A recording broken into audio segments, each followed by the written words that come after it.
I used to think nothing happened here. The truth is, everything happens here. A dark secret. When do we meet your partner? In his own good time. Awakened by a mysterious stranger. I saw a plastic bag in the back seat. Was it little boy size? It was head size.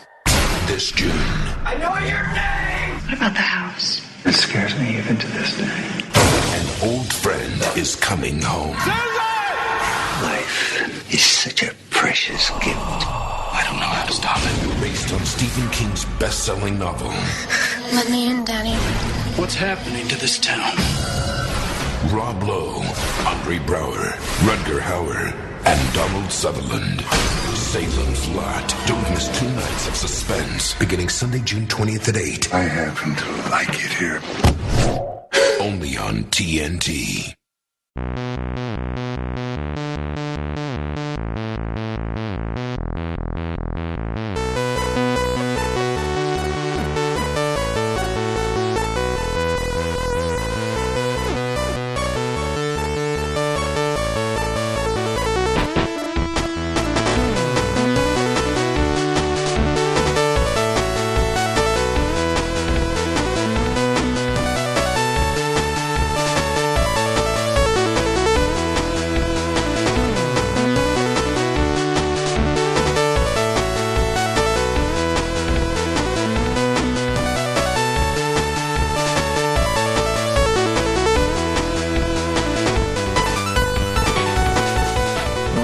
Welcome to episode 85. Is that 85, right? Yep. The Nintendo Dreamcast. Our last episode of Reboot Ween 2015. We decided to watch not one, but 2 movies, because we did the original Salem's Lot and the reboot. So Danny watched them both. I now own both and have watched them both as well. Well, that has been my experience with most of these reboots. I've had to re-watch the original.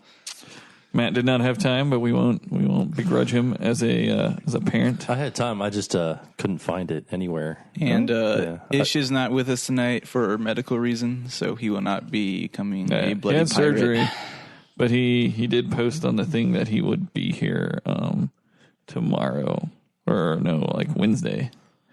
He said he would be here Wednesday. So I guess it's not that big of a deal. Neither Matt or Ish will be bloody pirates tonight. Yeah. What? You didn't watch if you'd watched the movie, you'd get that. Yeah, I guess not. I did watch like half of the remake on YouTube, but it was super zoomed in, so it cut off like all their heads at the bottom, left and right. Why would somebody post that? The audio was really low. I don't know. It was like a cam of some guy's TV while he was watching a show, but he didn't position the camera correctly or something. Something like that. Either that or it was recorded in a different format, like PAL or something. Sounds good. You didn't get to see Rob Lowe's majestic hair in that movie? Yeah. I was trying to figure out if he has a wig on in that movie or if that's just his actual hair in that movie. It doesn't look like any hair I've ever seen Rob Lowe with before. Yeah, or like a normal person would have on their head. So what have you guys been playing, Matt? What video games have you been playing? Absolutely nothing. Tell me about the video games you've been playing, Matt. Shit. No. What about you, Danny? Nothing really. I played, I think Thursday was the only night this week that I got to play video games, and I did a couple hours of Witcher. Are you about to beat it? You're on the precipice? I feel like it. But I felt like I was about to beat it for the last 8 or 9 game sessions I went into. Right on. I definitely want to try and beat it before Fallout 4 and Battlefront come out, so I can just stop worrying about it. Because I know if I don't beat it before they come out, I may never get back to it. Probably not, no. I feel like Fallout 4 is going to be the only game I play for about a year, probably. But I'm pretty excited about that. What do we got, 2 weeks left? It comes out the 14th. I thought it was, I guess. I thought it was 2 weeks last week. I don't know. I don't look at release dates. The 10th? Is that right? Yeah. I don't know. I don't look at the date because I ordered it from Bethesda, and Bethesda doesn't ship it till the day that it releases. So I won't get it till a week after everybody else. So you're buying a physical copy? I got the Pip-Boy edition. Man. That's right. Are you buying a digital copy then? Yeah, probably. November 10th. I don't know. Are you going to get that sweet bundle, man? What does it come with? The bundle, that Xbox bundle? Oh. Black Friday gets Fallout 4, Xbox One, and is it Metal Gear Solid 5? And then I have to wait till Christmas to play it. Or just play it on Black Friday. I wouldn't get it till Christmas, is what I'm saying. Like, why not? It would have to be a gift from my family. Oh, really? Yeah. Fuck that. Your family's dumb. I know. Fuck them. They don't understand. Fucking assholes. Yeah. That's stupid. Yeah, well, Cordelia's birthday's coming up. That's trumps everything. Yeah, fair enough. I'm just excited to play all those mods on my Xbox One version. Do they do that on the PlayStation 4 version? You can play the mods, right? Sure, why not? Yeah. Mods are dumb anyway. Not in Fallout. Fallout mods are like, well, I designed an entirely new campaign for the game. Yeah. So there's a super cool mod, I think it's called like Wasteland Survival or whatever, Fallout 3, where a guy went in and he like redid all the combat, so like getting shot kills you. I think we talked about another mod where they took New Vegas and made it into a winter wasteland instead of a desert. Yeah, a lot of cool mods. Cool. Like just the mods for Fallout are probably the best thing about them. I'm really excited to play all those mods on my Xbox One. I've always, I don't think I've ever really played any games with mods, but I always see the like images like when you know you've modded Skyrim too much and it'd just be like a picture of like Goku chasing Spider-Man, Spider-Man in a convertible through the, just like dumb crap like that. Super excited though, yeah, man. It's just the Xbox One. This is so great. It must be nice. Got my new Xbox Elite controller.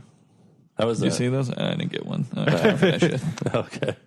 I remember you were talking about getting one when they previewed it at. Yeah, they look super cool. I really do want one. They're like $100 or some shit. Yeah, I heard really good because things they're about fully them. modifiable. I mean, people spend $150 on headphones. I can spend $100 on a controller, right? Yeah.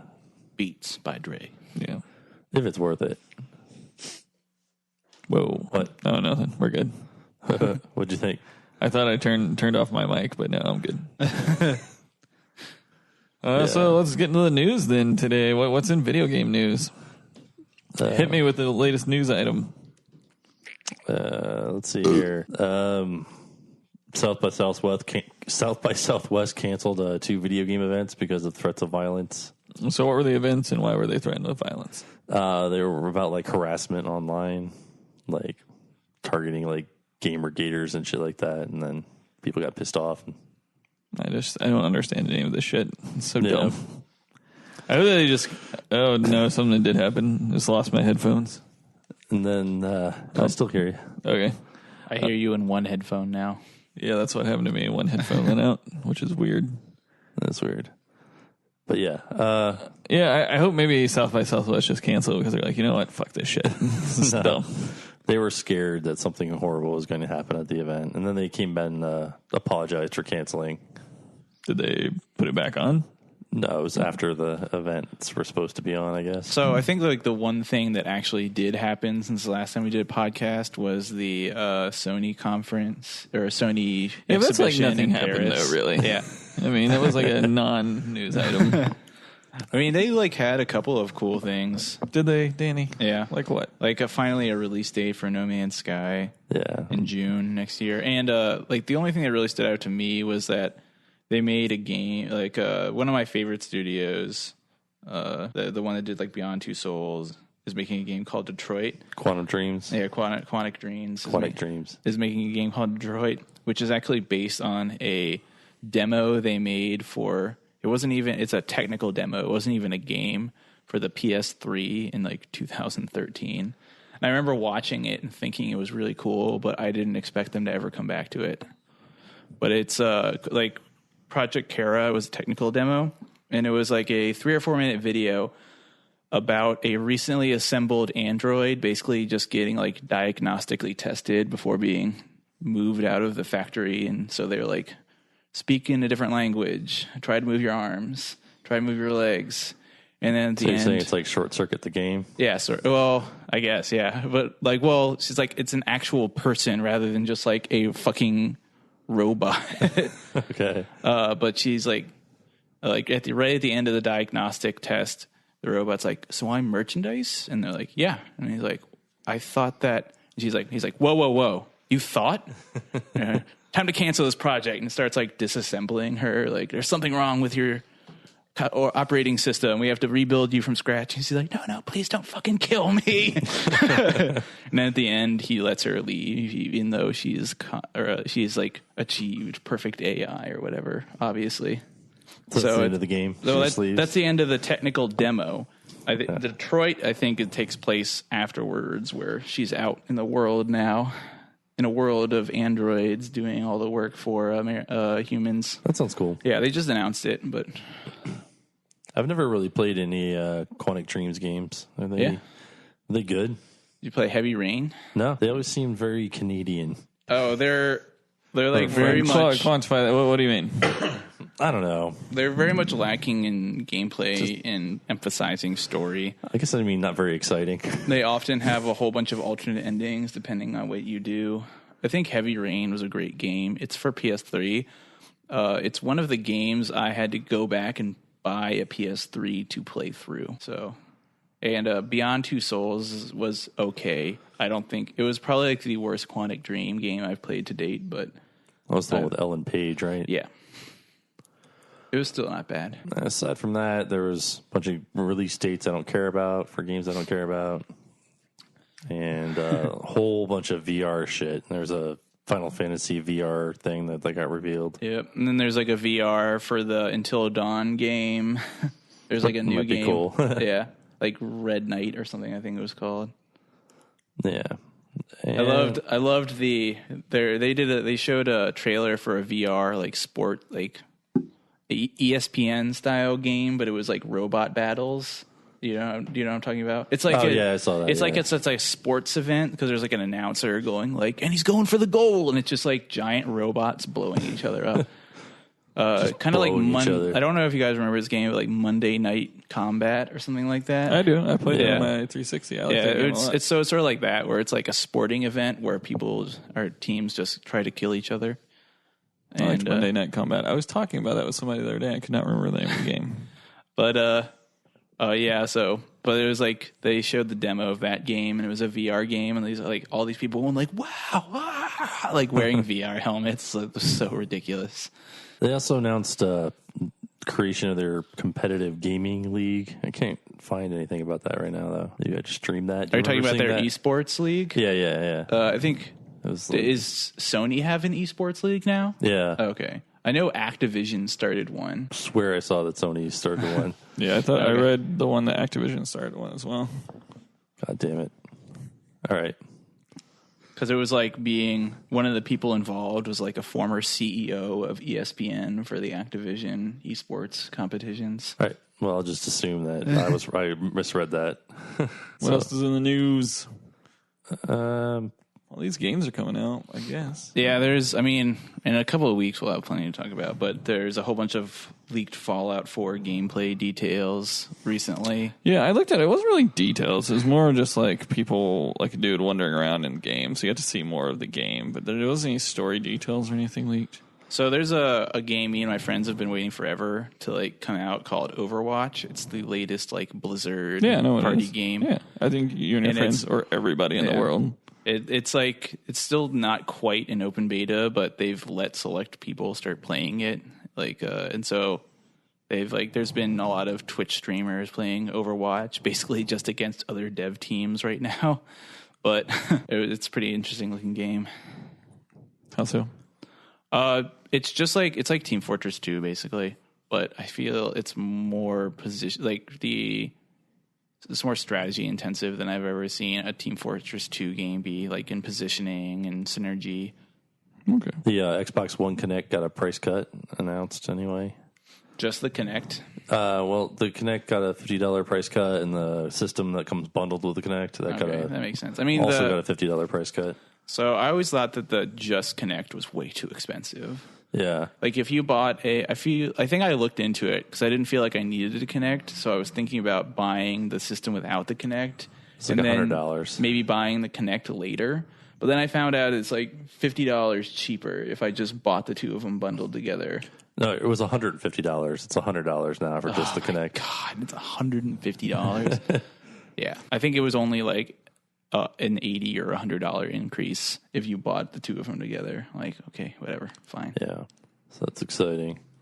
I don't know. I might wait for another price cut before I get an Xbox One. By then, everybody will have moved on. Yeah, I really want a PS4, but only to play like 3 games. At this point, you should wait for the next generation of PS4s to come out. Yeah, and then support like no. I mean, it's not like it's going to have backwards shit. compatibility or anything. It might have 4K support. Oh, you're talking about like an updated PS4. Yeah. Oh, I thought you were saying like you should just wait for the PS5 to come out. No.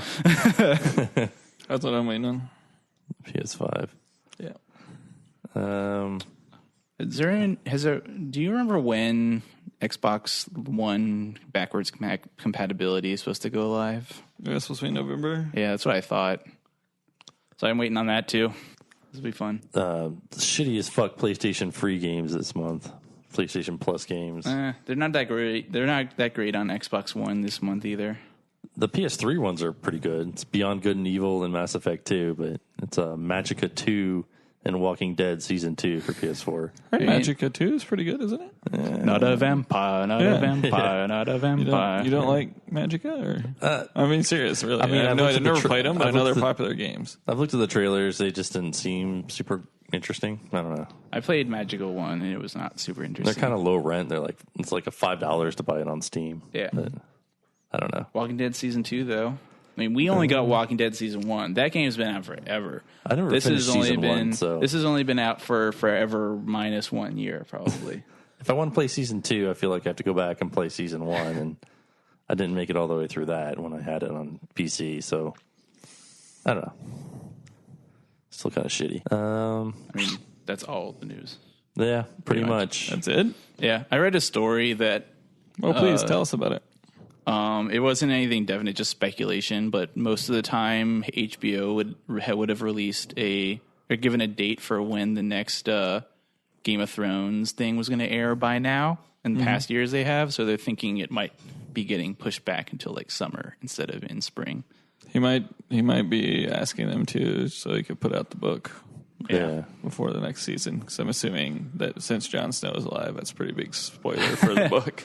Is he, or is he just there for flashbacks? And they don't. They do haven't said it. They've never done flashbacks really in the show. Well, they did that one flashback at the beginning of last season. And Cersei pictures, as a child. in the pictures, if you look at him, he's in like Stark armor and clothing and stuff. Okay, So maybe he gets brought back from the dead, like yeah. The fire. Well, yeah. I mean, everybody knows that. For the watch. She's hanging around in the show, right? Yeah. Well, yeah, she went back to Castle Black. That's where she is right now. Yeah. It's a big non-spoiler. Like, everybody knows that he's still alive and he gets brought back from the dead. In some form or another. We just don't know. Yeah. I also read that article you put in about... I actually saw it somewhere else like 2 weeks ago about how they almost got... Like, Metal Gear Solid almost got sued by the producers of Escape from New York for like some sort of character copyright infringement. Because Snake is basically a dead-on ripoff of Snake Plissken. Well, I mean, even in... His name is Snake in Metal Gear Solid 1. Metal Gear Solid 2... He's like kind of undercover when you meet him as Raiden, and he introduces himself as Pliskin. Yeah. So, yeah, it's just more of an homage. Yeah, but John Carpenter really. Yeah, likes, John. I mean, it was like the the French producing company that wanted to pursue the lawsuit, and John Carpenter is like, yeah, fuck that. Yeah, it's like he's like, yeah, the character is kind of similar, but the stories don't have anything to do with one another. Yep. I guess Nintendo's smartphone games got delayed. Oh, what a shame. Yeah, nobody gives a shit. Yeah. I don't know. They might be good. Name a smartphone game that's good. Don't even say it. Marvel Puzzle Quest. Nope. Tsum Tsum. No. You walked into that. No. I don't know. I'm still waiting for this Magic Puzzle Quest. Magic Puzzle Quest.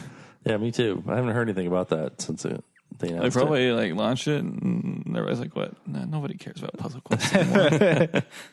Like, fine. I wish that were true, man. Get my X23. No problem if nobody cared about it. How many years have you played Marvel Puzzle Quest? I'm going on my second year. Yeah, I was in the beta. Holy Too shit! long. They sold a lot of Wii U's just for Mario Maker. Yeah. God, that pisses me off. I don't know why, but it just really pisses me off. Didn't they announce something about the new Nintendo system that it's like a handheld and console hybrid? I think we talked about that last week, but yeah. It's going to be some sort of handheld hybrid. Kind of like a Wii U. Or like I think it's supposed to be like a PS Vita. That'd be cool. Yeah. We'll see. I mean, doesn't the Wii U already have like sort of a handheld hybrid? It is, except it has to be within range of the system. So the PlayStation 1 can be anywhere, right? The Vita. Yeah. The Vita is its own system. Yeah. Well, I mean, you can play like Remote play? PS, even like outside of any kind of range. Yeah, you can play through like a network. I'm really actually thinking about picking up a Vita. I mean, you already have the PS4, might as well, right? Yeah. Why not just drop another $200 on something? I could probably get it cheaper than that and like Craigslist or something. Well, they announced that they are stopping any game development for the Vita, so now's the time to get on it since they've announced that they're never making another game for it. Yeah. The fucking president of Sony came on and said that's bullshit, though. Oh, really? So, yeah, I don't know where. That's so weird. They confirmed that Sony is no longer... I guarantee you, January 1st, they'll be like, oh, no, we were joking. We just didn't want to announce that right before fucking Christmas. When we want to push all these PS Vitas out the door that are sitting on shelves. I mean, it's pretty obvious that they're not making any Vita games because like you didn't see shit for Vita like from the Sony Paris show, and like E3 had like 3 games that are out now, I think. So... Yeah, probably whoever was sitting at Sony when they read that, like, God damn it, do you not know that Christmas is 2 months away? Yeah. Probably got in trouble with their board. Yeah, so that's definitely it for news, though. Movie? Yeah, so let's go on and talk about Salem's Lot in our last segment of Reboot Ween 2015. So I chose Salem's Lot. I'm a big fan of the book. I think it's probably the best horror book ever written. And that's not just me giving Stephen King an HJ right now. It's legitimately like probably a perfect horror book. It's amazing pacing. It's just all around fantastic book. They originally in the 70s, I think late 70s, early 80s, they did a TV series for it, like a, mini series. I think it was like 3 hours long or whatever. 4 hour long. Sorry, episodes on TV. It had its problems, but all around it was pretty good. It definitely veered away from a lot of what was in the book, but it was a made for TV movie. They weren't really giving a shit. Out of all of the Stephen King made for TV movies, it is by far the best. By far the best. But in 2004, they decided to do it again. And they got Rob Lowe, who you guys might know from Rob Lowe shit. Parks and Rec. Parks and Rec, yeah, that's all I know from, really. He's in some new lawyer show right now. A very Brady sequel. Yeah. Yes. So it's got Rob Lowe. It's got Donald Sutherland. It's got Rutger Hauer. And those are about it. And a bunch of like B TV actors that you know when you see them, but you have no idea what their names are. So Danny, what did you think about it? So I'd never seen the original Salem's Lot, so I watched that, and it was 3 hours long. And then I watched the Reboot series, and it was also 3 hours long. And the plot was also really familiar to me, because I had never seen either one of them, so I didn't know what I was looking at. But I've actually watched a Japanese anime show called Shiki, which I now know is just the Japanese version of Salem's Lot. Oh, really? Yeah. I had no idea that was the thing. I don't know if I would really recommend it. Like, if you can imagine the pacing of the original, 4 hour, for the 3 hours of the original, 1979, and just kind of imagine that as, 12 hours instead. Yeah. That's sort of what... Your time, I would love that. It's really funny because in the Japanese series they have to make all of these adjustments to make sure it fits. Like in Japan, cremation is the normal burial, so they're like, and we're in this remote town that has an ancient custom of burying people instead of cremating them. Nice. But the things that stood out to me as I was watching Salem's Lot is like in the Shiki series, the doctor is perplexed by he just keeps diagnosing anemia. I don't know, Like, it's the first time I'd ever heard the word. Yeah. So when the second time I'd ever heard the word, it just stood out to me, especially since it was in the same sort of genre. And then, like, Doctor and some local kids find out that they're like vampires, and they set fire to the town and crap. So it is like very reminiscent. The only, like, one of the main differences, it's a whole family of vampires moves into an abandoned mansion instead of just one. Yeah. So, the plot. Have you seen? You've never seen? Have you seen the original Salem's Lot, Matt? No. No, you couldn't find them. I own the original, and I ordered the reboot off of Amazon for $4, which got here in 2 days, by the way. Nice. I should have done that. So I thought the original was really good. The reboot is actually incredibly cheesy in some aspects. Mm-hmm. The first thing that's really cheesy about it is it's told as a framed story. What I mean by that is the first sequence of the movie is some hobo in a feeding place, like a church holding like food for the homeless event.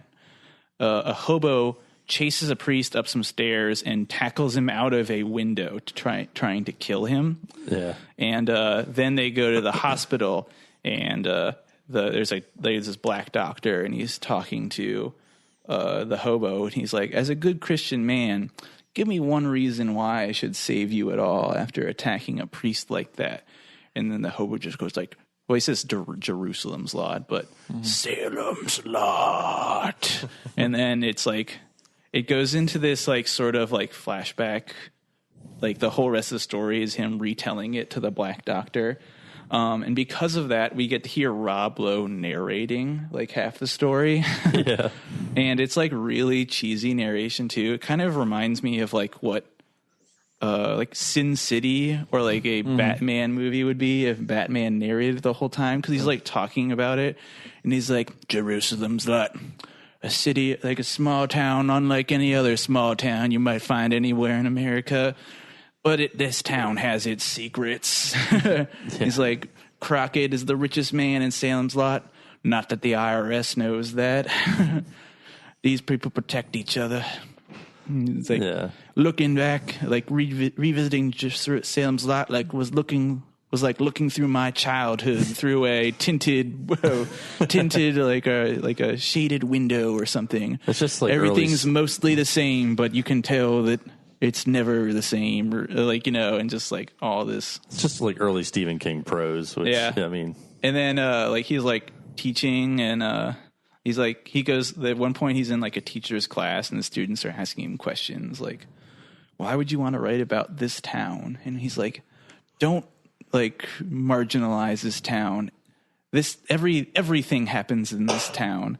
And whatever passion you're feeling for the boy sitting next to you is just as great as any celebrity's passion might be for another celebrity. And he goes all these like cheesy metaphors and stuff like that.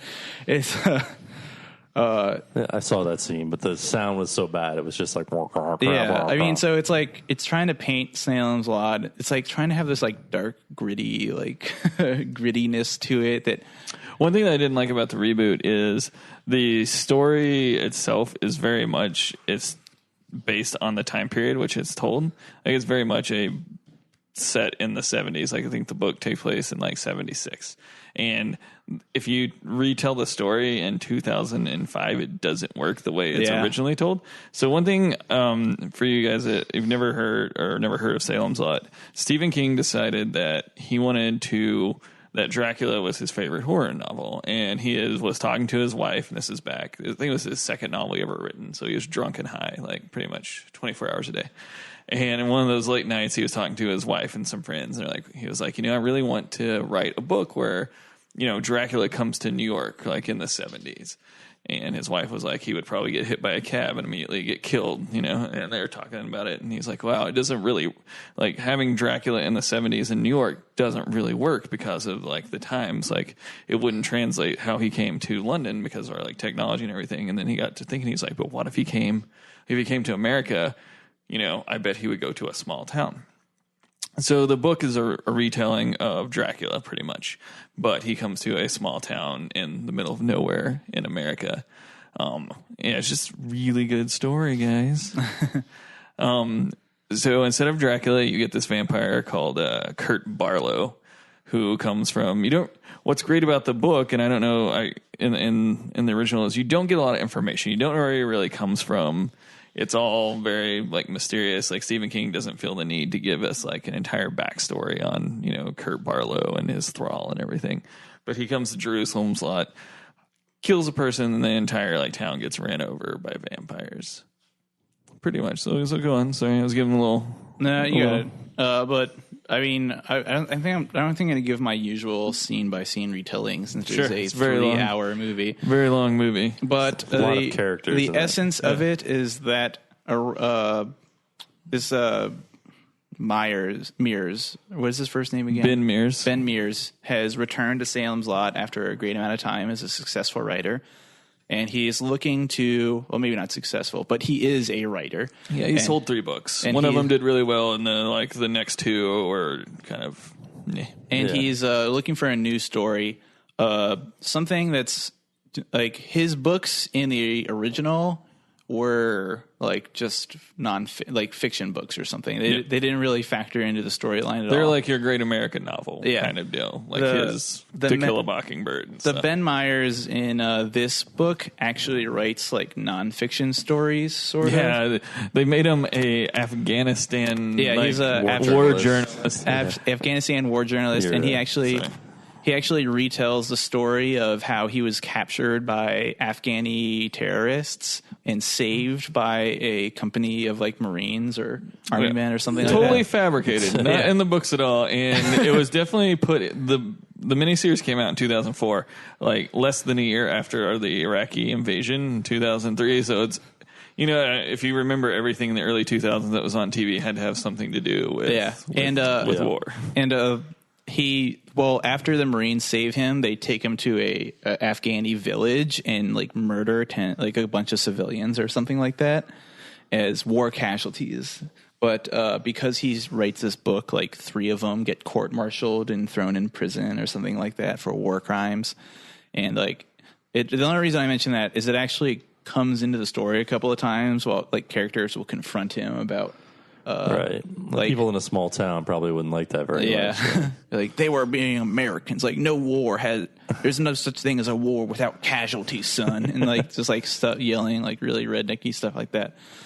But as like at the same time that Ben was coming in, another group of 2 people have moved into the town as well, and they're the vampire actually was in Kurt Barlow, and Richard Straker, who no one has seen yet, and Richard Straker, who is President Snow from the Hunger Games. In case everyone wants to know that, I was like looking at him like I know he's in something I've seen recently, and it took me like 15 minutes to put it together. Sutherland, man. Yeah, well, I mean recently, I was like, what have I seen recently that this guy's in? And so the thrall is opening up a antique store in this little small town. I'd like to point out in the book, he's Richard Straker is described as like a thin, extremely tall, bald man in his like early 40s. I don't think either story really fit that either movie fit that description. But I could see that more of like a lurchy sort of character. Mm-hmm. That would have been nice. They're all like both in the reboot and this one. They're very charismatic, like good-looking gentlemen. Yeah. But so there's like a whole bunch of side stories that I'm not going to get into, like the bus driver, Vietnam War. Yeah. But basically a bunch of kids are trying to get back at this bus driver that they hate. And so they sneak out in the middle of the night and break into his bus. And when they're running away from him, one of them that gets grabbed and shoved under ice until he dies, I guess. And at the same time, like it's like you later learn it's President Snow did it, Sutherland, and to feed his new master because there's like a team of 2 people bringing him in a giant crate, which was like not. Like it was like much more prominent a scene in the original series than in the reboot. that scene in the book is probably one of the scariest scenes like of all. Because first of all, in the reboot, for some reason, so the vampire is coming by crate, and so Crockett, the local like real estate mogul, gets the two good old boys and hires them a U-Haul, and he's like, and Richard Straker, who is arranging for his master to come to the U.S., like, I need you to go to the Portland docks, pick him up, bring him. I'm going to give you 5 locks. I need you to lock like the front door, the back door, and the basement, and leave the keys on the basement table. And so in the book, it's really, really like they don't know, you don't know what's in the box yet. Right. Because, the first time you're reading it. And so, like, they're bringing it to Salem's lot, and they keep hearing things like in the U-Haul, and I don't understand. And so they get this house that's been abandoned, and it's like sitting on top of the hill, and, people were murdered there, and it's like this big foreboding place, and they have to, like, take this box that weighs 10 million pounds, like the two of them down, like, these old stairs into the cellar of this house. And, like, get down there, and, they keep hearing stuff, and there's a vampire in the box, so like there's like it projects like an era of terror, And it's like cold to the touch, and it's like moving towards them. The box is moving towards them, it's super creepy. And they get down there, and like they're trying to put it down, and like they're like, "Fuck, just get out of here!" So they like both run out of the basement like chickens. They get up and they realize that they didn't leave the keys down there, so like they have to play paper rock scissors who goes back down. And so like guys like, "Fuck, I just want to leave. Like, let's not even take the keys down." He's like, "No, man, we'll never get another job with Crockett again." So like they take the key. The guy like takes the keys down. When he takes the keys down, he sees like he notices like in the corner what looks like a clothes, like a crumpled up like kids' clothes. Which it was just a really like creepy scene. Yeah. But in the reboot, they're just like take it in the front door. Yeah, it was like much less prominent scene in the reboot. And then the guy just happens to look in his car, and he sees something in a plastic bag, like a big garbage bag. And then the next morning, they realize the boy's gone, and like there's like a townwide manhunt for him, but it doesn't really come to anything.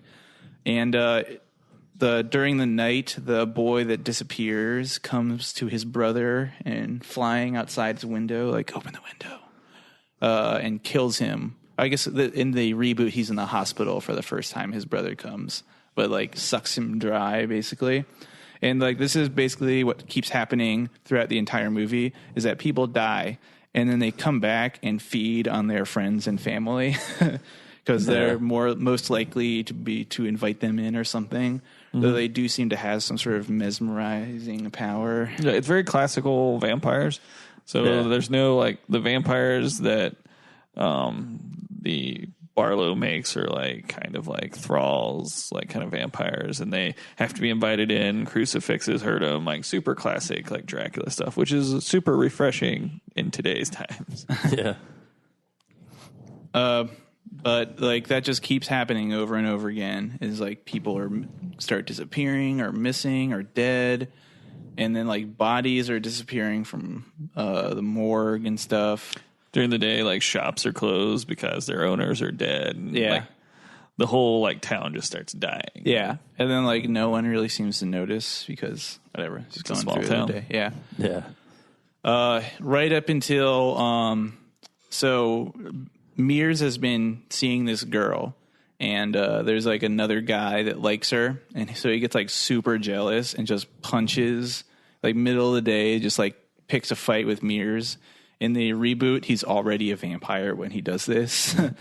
In the old one, actually in the original, I like couldn't stop laughing at the fight because like literally the Mears like walks into his room and there's just like what is it like? It's like a closet or a bureau, like a big box of some sort. I don't know what you would call it in these days, but the guy is actually inside of whatever this big piece of furniture is, and rather than just like opening it and like attacking him, he like bursts out of it, like it breaks apart around. Surprise, bitch! And Mears just like turns around like, what the fuck?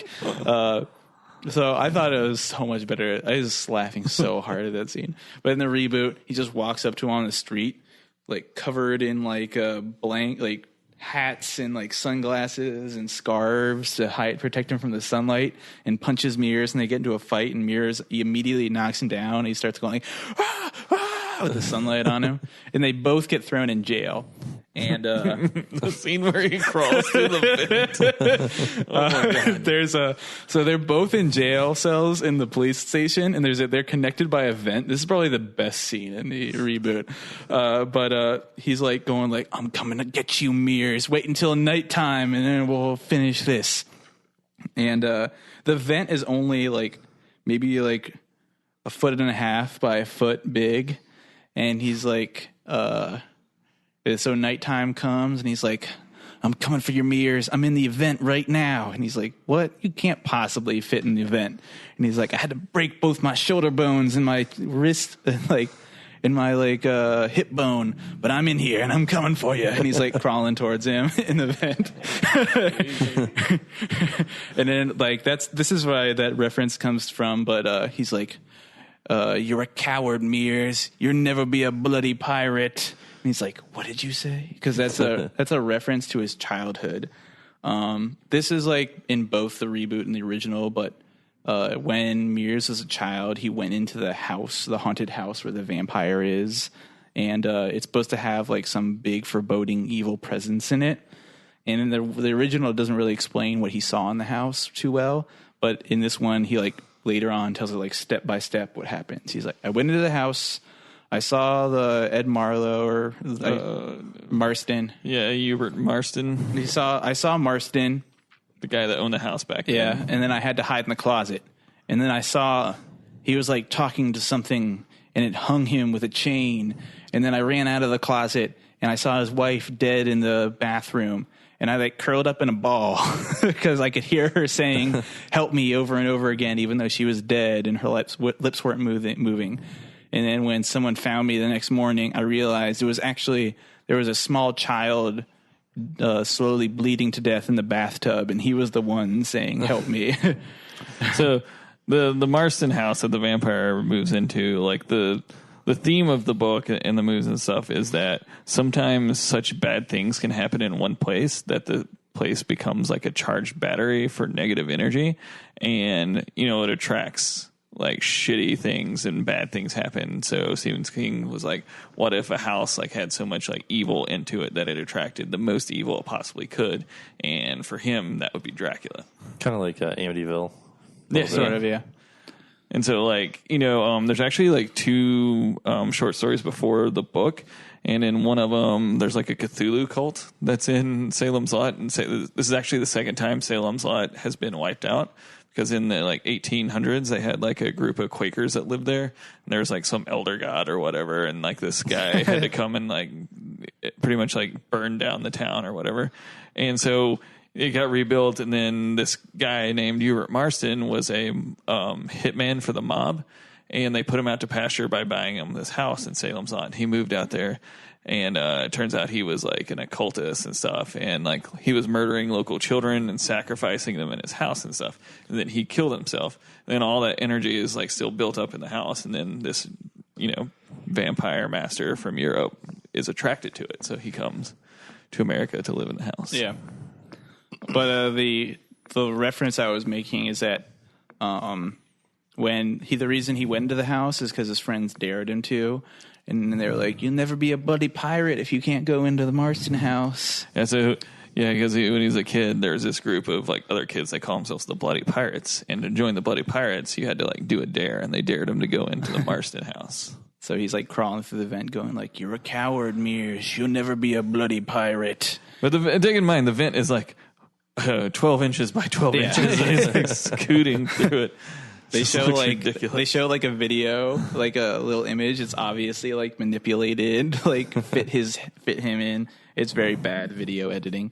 But eventually he's like pushing his face up against the other side of the vent. He's like, "Invite me in, Mears, and we'll finish this." But then he ends up dying because he has it eaten there for like a day and a half or something in jail. I don't know what else really significant happens before the end. Keep on telling the story. There's like this one kid obsessed with monsters, and he's the only one that's been able to rebuke a vampire attack so far, basically. Like a vampire appeared at his window, and he's like, "No, get out of here." So, like the 3 kids that went to terrorize the school bus, when they left, one of the kids got killed, and this was the other kid that was with him. So, like, the two brothers get killed and turn into vampires, and their friend is this kid. Yeah. So, I mean, he's being visited, like I said, by his friends and family who are now vampires, but he's rebuked them, and he figures out that there's a vampire, so he goes off to try and kill it, and Susan, the girl that Ben Mears has been going out with, sees him, and so she tries to go into the house and stop him, and that what ends up happening is they both just get kidnapped by the thrall, President Snow. She gets turned into a vampire. He escapes by smacking Sutherland over the head. But now it's there's a doctor, and Ben Mears and this kid are now the vampire hunting squad. There's also the like a black teacher, but he's in the hospital because he had a heart attack. Right? Yes, they enlist the priest as well. So when they're trying to convince people to leave town, the vampire shows up, and they've because the thrall is dead now. He needs a new thrall. Sutherland's dead, so he needs a new person to protect him during the daytime. So he chases after the priest, and somehow like the priest is not a very strong man. He overwhelms him with fear and tells him that his faith is not strong enough to fight him off, and that he's like, "Have I been misled this entire time?" And he's like, "Yes. Now drink my blood." And like, whoever feeds you is your god. Yeah, whoever feeds you. Is there really no God? Whoever feeds you is your god. I saw that scene. So that's Father Callahan. Interesting story. Have I talked about the Dark Tower series on here before? A little bit, but not enough. Yeah. I don't think. So Father Callahan actually, like in the book, that happens, and he leaves town. They're like, "What the fuck, dude? Like, you're supposed to help us fight these vampires." And he's like, "I'm out," and just like gets drunk and leaves. And he's such an interesting character that like 20 years later, during the Dark Tower, you actually find him like in the 5th book. They, the gunslinger and his group come across Father Callahan, and they don't say it outright at the beginning. But he's like in this small town, and it's the 5th book of the Dark Tower series, and it's kind of like a Magnificent Seven type story. Like there's these like killer robots that are like raiding this town, and Father Callahan is there with the people, and he's like their like leader or whatever. And so the good guy, like, the gunslingers come, and they're like talking to him, and he's like, I don't think I can fight these guys off. And then he starts telling them his past about how he used to live in Salem's Lot. And you're like, oh shit, same guy. And he leaves with the gunslingers, and for the next 3 books is like a main character. But it's pretty cool because like 20 years later, Stephen King's like, all right, here's this guy's retribution. Yeah. I like how, I think there's been a lot of talk recently about how all of Stephen King's mythoses are like tied together. Yeah.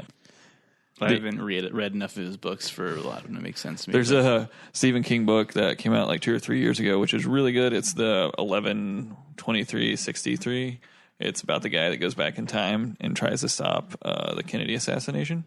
It's actually a mini series on Hulu with James Franco that comes out next year. It looks really, really good. Oh yeah, I saw something about that. Yeah, but in that, of course, Stephen King's all of his books take place in Maine. So the door to Maine, the door that the guy finds that takes him back to the 60s is in Maine, and it's next to the town of Derry. So like in the book, like he's traveling to go to Texas, and he stops in Derry and ends up talking to the kids from It. and he like comments about like how like just like everything in Derry feels evil and everything. It's kind of cool. But yeah, every single Stephen King book is interconnected, which I think is a pretty good feat for him having 1 million books. So now they are vampire hunting squad, and they find a whole bunch of vampires in the Marston house, and they just stake them and kill them. There's a lot more vampire killing in the reboot than there was in the original series. More action. But they find Susan, and he's like, wait, let's not stake her. Maybe if we kill the main vampire, she'll turn back into a regular person. Fair point. It comes up in a lot of vampire movies. But I mean, like, it didn't seem to bother him for the 17 people they staked previously. Well, he wasn't banging those people, was he, Danny? It didn't really seem fair. I'm just saying, there's some obvious... Hey, no. What it's saying is he's a human being. He's like, fuck, I'm going to kill all these vampires. Except her. I did enjoy having sex with her. If we can not murder her, that would be great. I mean, it's the same point I brought up during the... Fright Night one. Yeah. It's like suddenly it's important to save human lives rather than just kill vampires. Well, I don't think it's important it's important to those specific people, which I find like flawed. And I think about it often. I'm like, yeah, I'd probably kill everybody except for some people. I might save those people. Yeah. I mean, you have to thin them out somewhat, or else you'll never make it to the head vampire. Yeah. Except like, but it's not like these vampires are really impeding them from finding the head vampire. They could just bypass all of them if they wanted to. Probably would have saved them some time if their only goal was just to kill the main vampire from the beginning. But it turns out he's not at the Marston house, so they have to live through another night of vampire horror. And it's like much more pronounced than it was in the original series. I think there was maybe 8 vampires like kind of in the town in the original series. And in this one, it's like every single person in the town is a vampire now. There's like the bus driver is like attacked by a swarm of like 14 children vampires and stuff like that. And then during the day, the now priest Thrall kills the black teacher in the hospital by staking him through the heart. Sort of like obviously under control of the main vampire because he's talking in a really weird that sucks voice. because in the book, like they have that confrontation with the vampire, and he like forces the priest to drink his blood, and the priest just like freaks out. Like he doesn't even bother killing him because he just wants to make him his bitch because like he's like a man of God. He's like, I'm not even know if I can kill you. I'm gonna like destroy his whole town. There's nothing that you can do about it. And so the priest literally goes home and drinks an entire bottle of Jack Daniels and leaves town. And never comes back.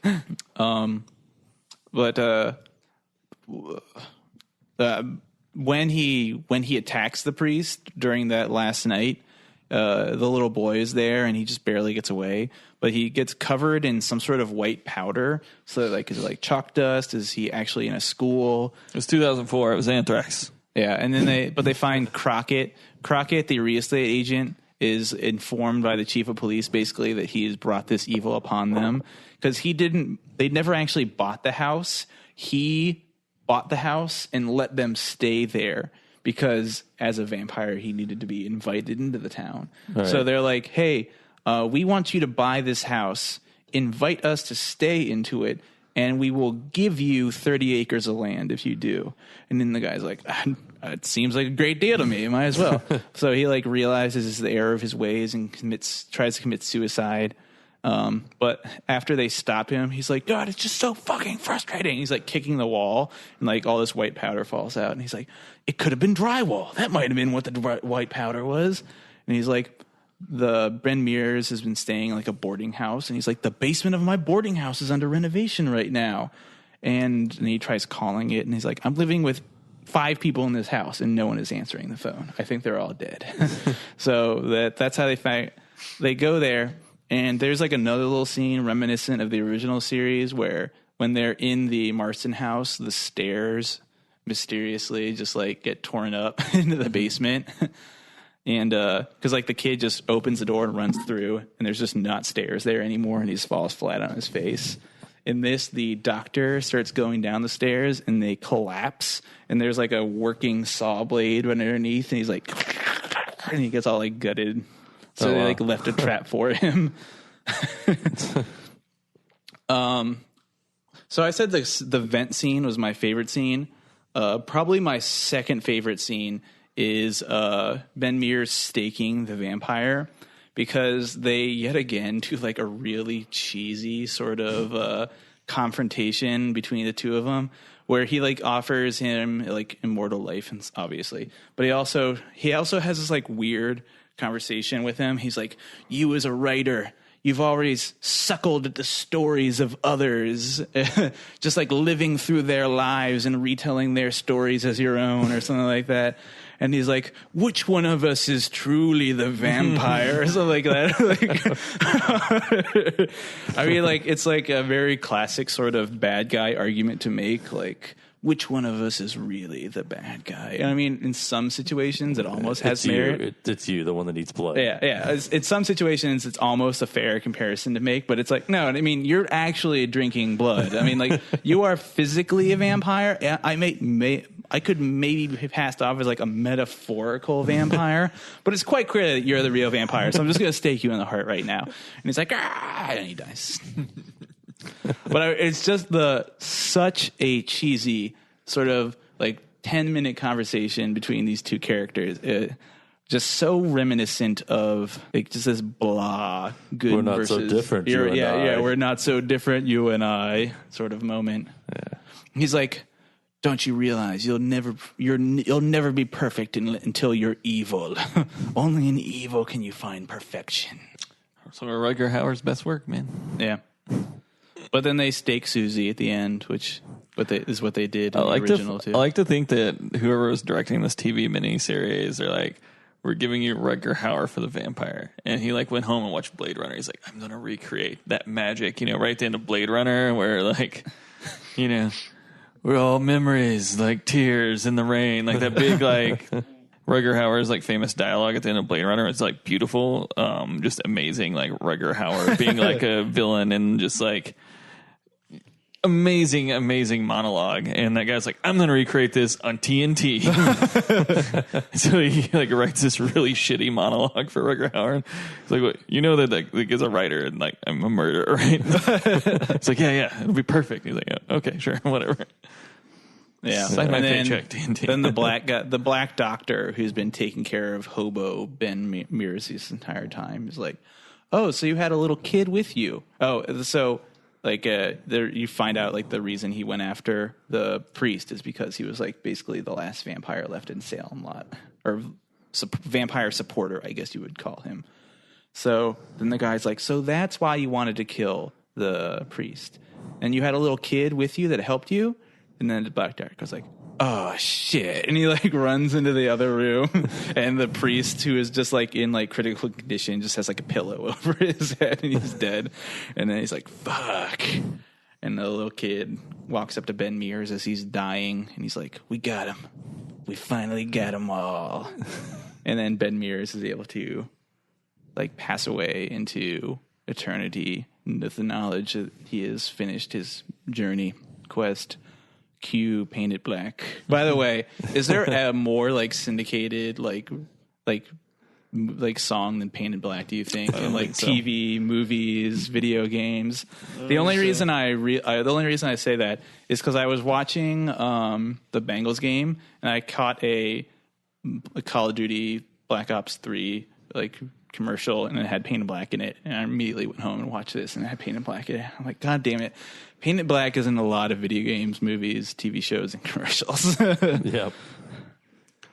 Yeah, the 2004 reboot of Salem's Lot is pretty awful. They do a really good job of like butchering the story, and I have to say it was very like they shoehorned this war theme in that came out of nowhere. It was horrible.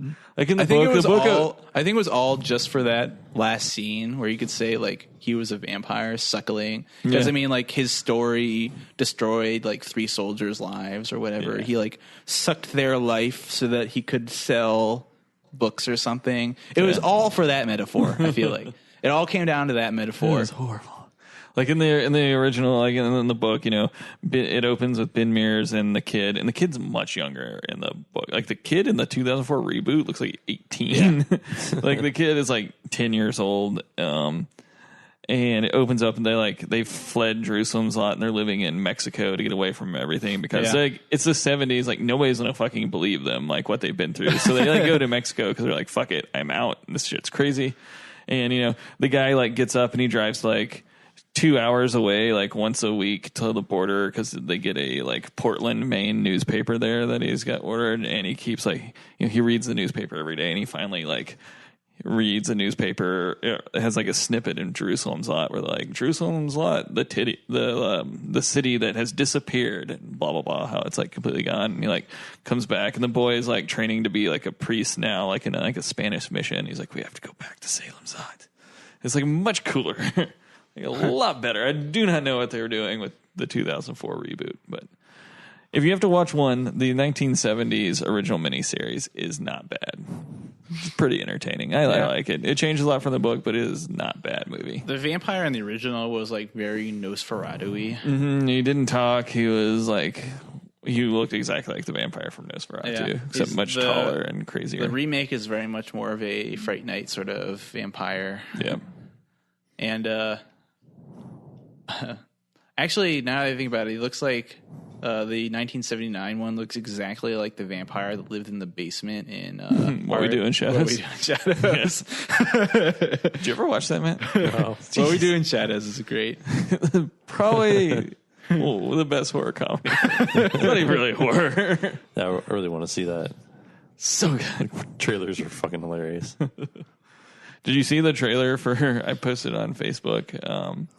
It's got Sam Rockwell in it, and he's like one of the phony like holy relic hunters or whatever. And there's like a mega church in Texas that's funding him, and he goes to Jerusalem to find the skull of like Goliath or whatever. Yeah, and it's directed by the guy that directed What We Do in Shadows, and Jermaine Clement from Flight Conchords is like the like Palestinian guide that he hires, and they're like, you know, they like trying to get the skull, and they're like, there's this press conference, and like he's like, I believe Al Qaeda wants the skull of Goliath. They're like, why?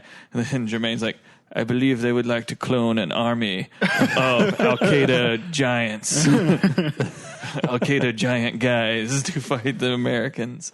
It just looks, it's very What We Do in Shadows, but it's, shit. Who's the guy that's in Last Man on Earth or whatever? You know that Fox. Oh, fuck. I haven't seen it. That guy. You know what I'm talking about. Like, he's a comedian. He's like really awkward. Like he's in a bunch of shit. He plays like a rival megachurch pastor, and it's pretty much just like making fun of megachurches. I can't think of a whole lot of other roles he's been in, but he's the character Randy from How I Met Your Mother, just like a couple episodes. Yeah, so the premise is Danny McBride and that guy are both mega church pastors in Texas, and Danny McBride's church is starting to fail from being a multi-million-dollar church, so he hires Sam Rockwell to go to Israel. He's like, I don't care what you find, just bring me back a relic so we can put it. He's like, I'm going to find a skull of Goliath. But it's pretty awesome. Like, there's a scene where, like, you know, they find the skull of Goliath, and that one comedian's like, I don't care who they are or how they did this. I need you to find all of them and put dead dogs in their cars. But it just looks, it looks awesome. Any movie with Danny McBride, Sam Rockwell, and Jermaine Clement. I'll watch anything with Flight of the Conchords in it. But it looks amazing. That's like one of my favorite episodes of Rick and Morty is when he's like the little floating blob, little fart. More are coming. All right. But yeah, you should watch Salem's Lot sometime, Matt. Watch the would love original. to. Read the book. The book is legitimately scary. I had to want- stop reading it the other night in the middle of the night, which books don't often do that. Is Return to Salem Lot any good? I've never seen it. It's not based on the books. Okay. So I had no idea what I think it I is. watched part of it on TV once, and it was a lot more vampire killing. They were like going from basement to basement in these like in the abandoned city of Salem's Lot Yeah. and killing vampires. Yeah, so they made that in like the mid 80s, and it wasn't based, like Stephen King didn't have anything to do with it, so I've never seen it. It's probably not good. Oh yeah, I mean, probably not, but I'll Rotten Tomatoes it or something. Yeah, I'll watch it. all right. Well, we got anything else, guys? I think that's Do about it. we want to pick a movie for next week? Oh yeah. I don't know. I don't know. We'll think about it. We'll talk about it. All right. Well, All right. Thanks for listening. Send us an email at the Nintendo Dreamcast Podcast at gmail.com and give us a review on iTunes, please. Thanks. Bye. Bye.